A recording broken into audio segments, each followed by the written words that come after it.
Hey, What's up, y'all? Hey guys, it's Juanita. And this is Jordan. And we want to welcome you back to Love Does Cost a Thing. It costs a whole lot. It costs everything, y'all. We are so happy that you came, that you're here, that you're watching this video. Listen, you could be doing anything else. But you're so rocking we appreciate We sure you. All right, before we jump into our new episode today, we want to shout out our sponsor, Unashamed Apparel. The one and only. They are a Christian clothing brand, and their motto is "We wear what we believe." So they believe in the name of Jesus, and they rock that everywhere they go. So listen, they thought enough of us and thought enough of you. You know, us and you, to give us a discount code, y'all. So you have that discount code down below. So get that, you know what I'm saying? Snag that. Tell them where they can go to get their items. Oh, shopunashamed.com. Shopunashamed.com. Shopunashamed.com. Okay, use that discount code. Get y'all some fly apparel. I don't know if y'all say fly anymore, but I'm old, so I'm okay with that. You feel me? Y'all can go get fresh. Yeah. Oh yeah. Whatever y'all say. It's not mid. It's not mid, y'all. It's not mid. Oh my God. But yeah. So we are jumping into our new topic today. Today's topic is it's a tough one. I feel like we always talk about tough ones. We talk about tough stuff. This is a tough one because I feel like this topic is connected to people's like subconscious. Like people don't That was good. Like that was good. Outwardly always like admit this. They won't. But I think that a lot of our actions may demonstrate this. That's a good segue there. Okay. So this question is, should my partner complete me? Does my partner complete me? So I'm gonna ask my husband, put my husband on the spot. He in the hot seat. It ain't hot. He in a love seat. This All right. is not hot. So husband, Okay. Beautiful, wonderful, amazing husband. Okay. Now, do you think this gorgeous woman here, Shorty is so extra. So extra. do you think I complete you? I'm sorry. You ain't got to laugh. I'm babe. not That's laughing kinda at you. I'm laughing at the build up to it. Like, why did you do all of that? Okay. Did you say do you complete me? Yeah, do you feel like I complete you? Absolutely not. Tears. Sorry, go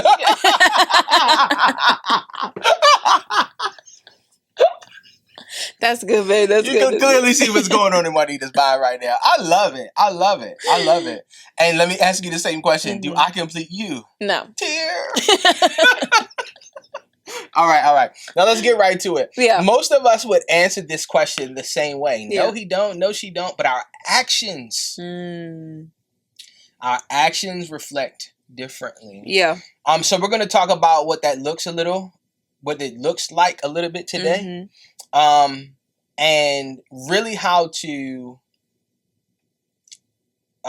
build yourselves up together so that you guys don't find your sole identity in your partner. Yeah, I think Jordan, like, what is it called? You hit the nail on the head right there, because that's what it like boils down to. It's finding your identity within your partner, another human being who is going to let you down. Right. Period. Let me jump in and say too that it is improbable for either of us to have the expectation of the other person, because neither one of us are capable of doing those things. We don't possess the skill. We don't have the track record. We've never been equipped or trained to do so, and it was never intended to be that. Yeah. So this idea of, does my partner complete us? Like, again, going back to what I said originally, like, no, we don't inherently say like, oh, my husband completes me. Oh, my wife completes me. Like, but we do subconsciously say that when we are sad and we are looking for our partner to make us feel better, or we have traumas that are unresolved and we're looking for our partner to be our therapist, or we're looking for our partner to clean up our mess. And so that's kind of like some practical things that may show up in your life that will actually demonstrate this idea that you think that your partner completes you. Or we're going to get deeper. You at home and you mad at your partner going out having fun with their friends without you.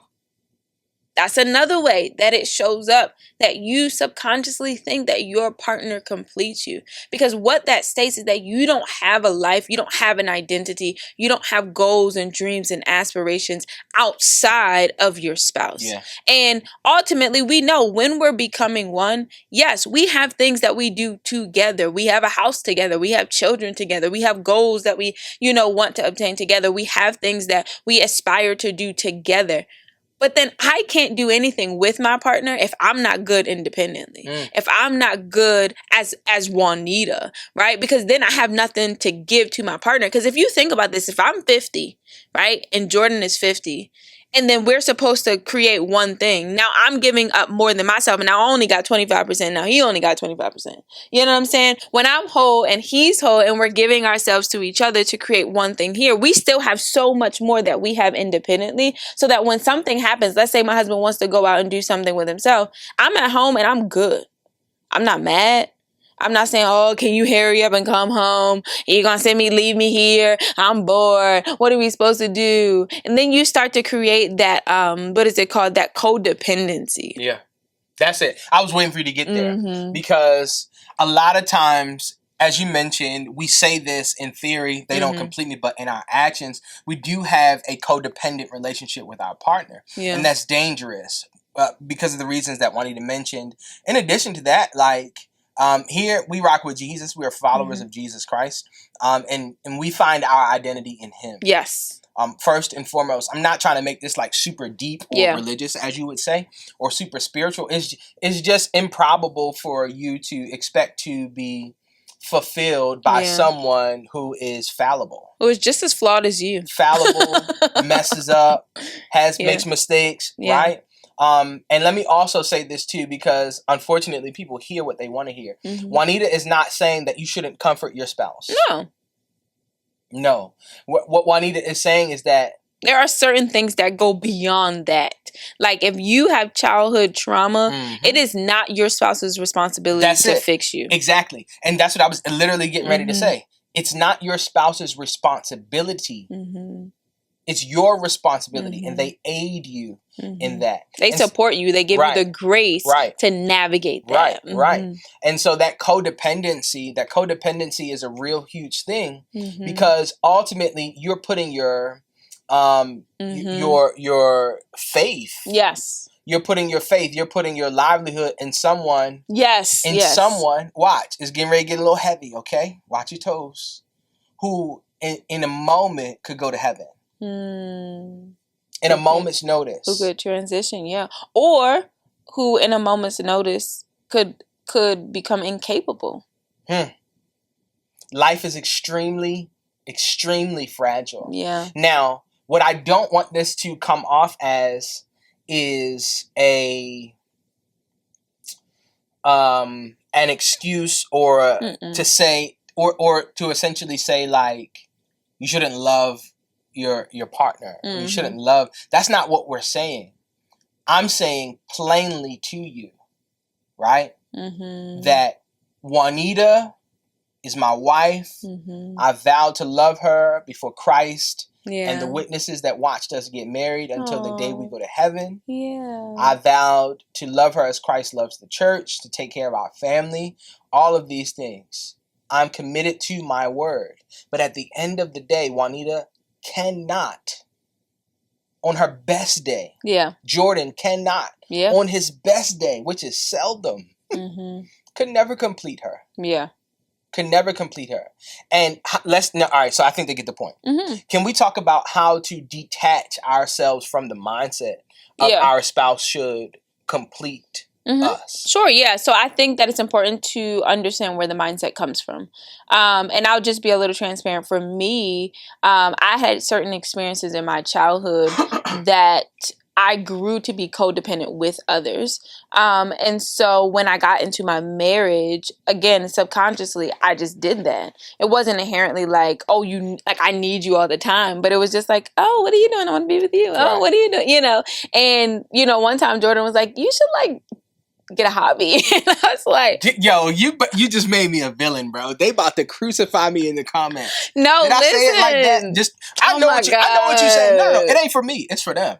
Did I say it like that? No, I don't know how you said it. You just was suggesting that I should get a hobby. But I didn't say it like, was I harsh though? Do you remember? No, okay. You wasn't harsh. Okay. Right, cool, but either way, I still got offended because I didn't recognize that I was being codependent. I didn't recognize that I was not able to like fully function outside of like Jordan and I. Like I didn't know that I didn't do that. You know what I'm saying? I just thought that I was being nice. Like I just thought that like, you know, we're married and I love you and we should be together. Right, you know, I didn't know to the extent of like how like, I wouldn't say bad it was, but how unhealthy it could have been. I would say that. And so I did. How could it have become unhealthy?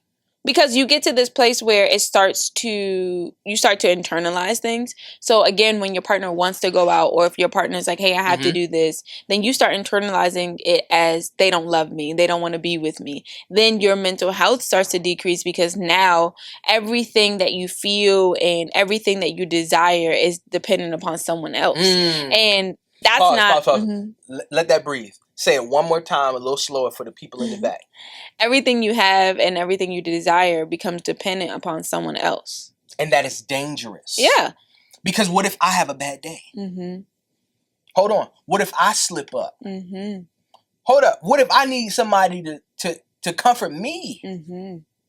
Now, just solely because I'm like, okay, full transparency. Literally, as we recording this on this day, I left a funeral from a childhood friend.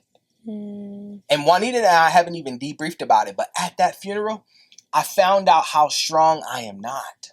Real talk. Mm-hmm. And so you cannot put that burden or that responsibility on someone who is incapable. Yeah, it's not fair. There are times where it's not fair, right? Yeah. There are times where, I'm strong and Juanita will, curl up under my faith. Mm-hmm. And there are times where I'm not strong and I'll have to get up under Juanita's faith and I have no shame. Good. Yeah.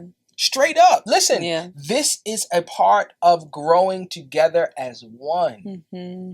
And so you complement each other, not complete. Yes. I was about to say that. Complement each other, not complete. It's too great of a responsibility. Furthermore, again, for the simple fact that none of us are in control of tomorrow. The simple fact that none of us are in control of tomorrow, it is a dangerous mindset to have. Yeah. I also think that it like when you know who you are as an individual, and you think of your spouse as an asset, as an addition to you, and not something that completes you, I believe you mirror this idea that Christ wants us to love him by choice and not out of obligation. So good. Because when you feel like your partner completes you, you then have that obligation that I have to do this. Because if I don't do, like, I need my fix. Oh, good. Right? Like, I have to do this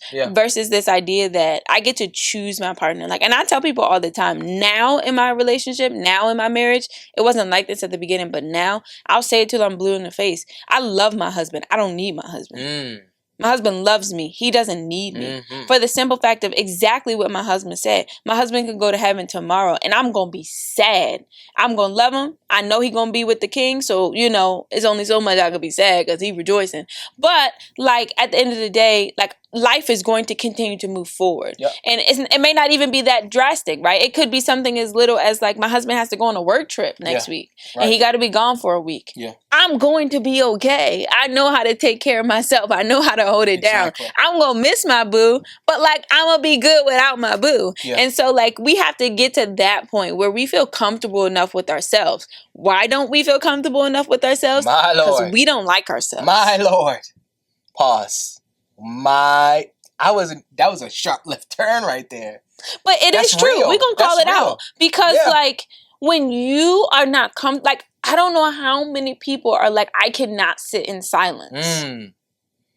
Yo, I was not expecting that. That was fire. No, because we speaking to it today. Because at the end of the day, like, what you mean you can't sit in silence? Exactly. What does that mean? But what it means is that you have so many things that are unresolved that you can't even have a moment of peace. And this is why we're saying your partner doesn't complete you. Because when you notice that you have to be whole as an individual, you put in the work to do so. All right. You join the journey to get to do the self-work to be as whole as you can be so you can contribute in a healthy manner to your relationship. So good. All right. Now, that was fire. We about to close this because y'all need to come back next week for more. I feel like we've articulated the fact that our partner should not complete us. They should only complement. Now, to address this idea that you just got to as far as you don't like yourself, you can't be with yourself, right?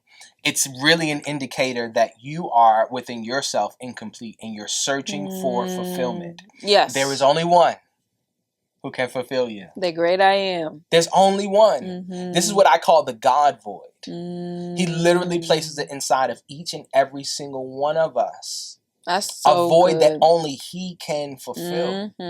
Yes. Okay? And so if you found yourself in that place, maybe you see this video 10 years from now, right? And you find yourself, or you do follow Jesus and you maybe have strayed away a bit, right? You've leaned back on your own understanding, right? And you found yourself in that place where you are needing the fulfillment from someone else, right? Oh, or even your kids, right? Or your mama or your daddy. Or your mama or your daddy. Or your best friend. Oh, here we go. All right. Let's not deviate. Okay. No, we talking. No, because we got to call it out so they can see it in every aspect. All right, That's all it is. Right. Yeah. Fair. Yeah. I just don't want to lose the point of the answer or that we're getting to. There is only one man who can fulfill that. Jesus. Yeah. Think of a puzzle that is scrambled up. You put that joker together, but right smack dab in the middle is a piece missing. God reserves that for himself.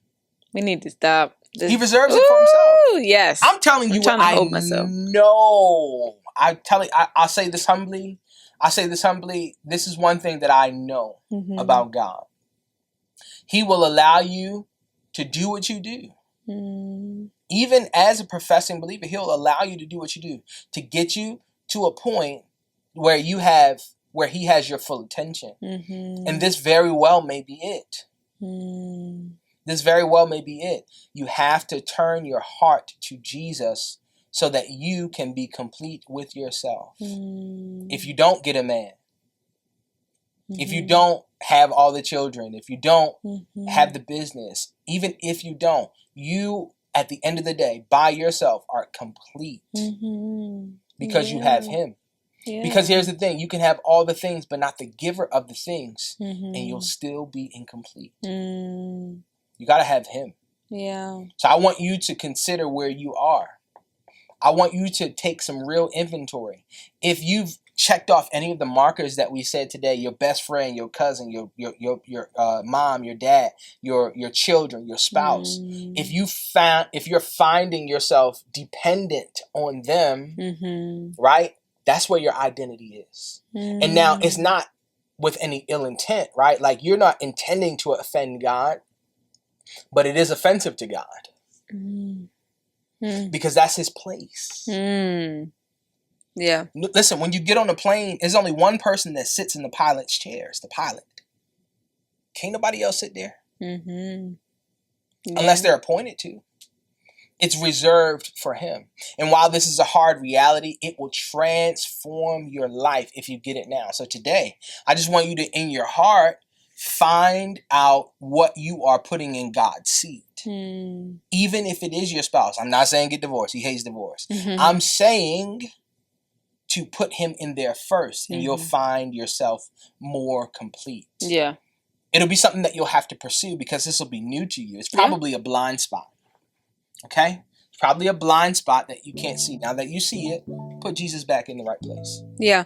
So, again, thank you guys so much for joining us today, for watching our video. We did good today, y'all. We did. It's not even a long episode. We love you guys. We're so grateful that you joined us. Now, listen, before you go, man, like, comment, all of that. subscribe. All of that. Join the family. Share. Everywhere. Join our Love Bug community. That's right. Get some one-on-one time with Jordan and I. Get your personal questions asked, or answered, excuse me. So listen, just come do life with us. That's right. Okay? But yeah, thanks again. And listen, we are leaving you, but we will see you soon.